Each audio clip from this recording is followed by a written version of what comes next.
महाराष्ट्रामध्ये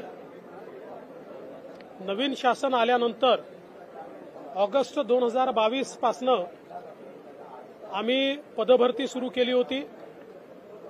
आपल्याला कल्पना आहे की राज्य सरकारने 75,000 नवीन पद भरण्याची घोषणा आमच्या मुख्यमंत्र्यांनी केली होती।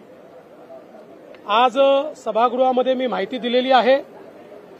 महाराष्ट्रामध्ये मोठ्या प्रमाणात या सगळ्या पदांची भरती आम्ही सुरू केली, त्याच्या परीक्षा घेतल्या आणि अतिशय पारदर्शी पद्धतीनं या परीक्षा पार पाडल्या।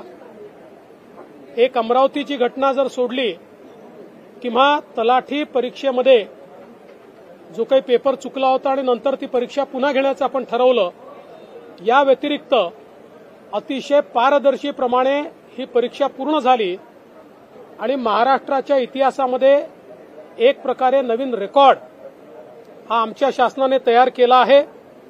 आतापर्यंत ऑगस्ट 2022 नंतर 57,452 तरुणांना प्रत्यक्ष नियुक्तीपत्र आम्ही दिलेलं आहे।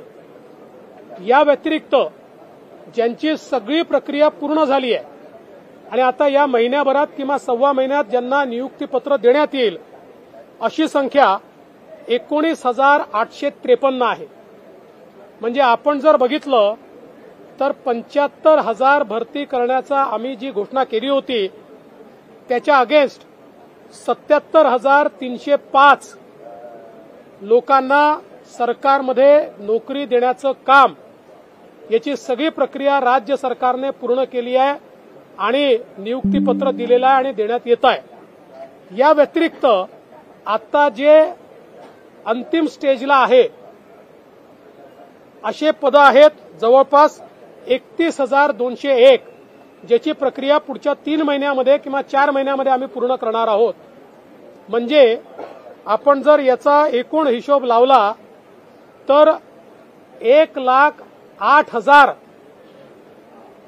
नोकऱ्या सरकारमध्ये या एका 2.5 वर्षाच्या टर्ममध्ये या सरकारने दिलेल्या आहेत किंवा सरकार देत आहे। हा देखील एक रेकॉर्ड आहे।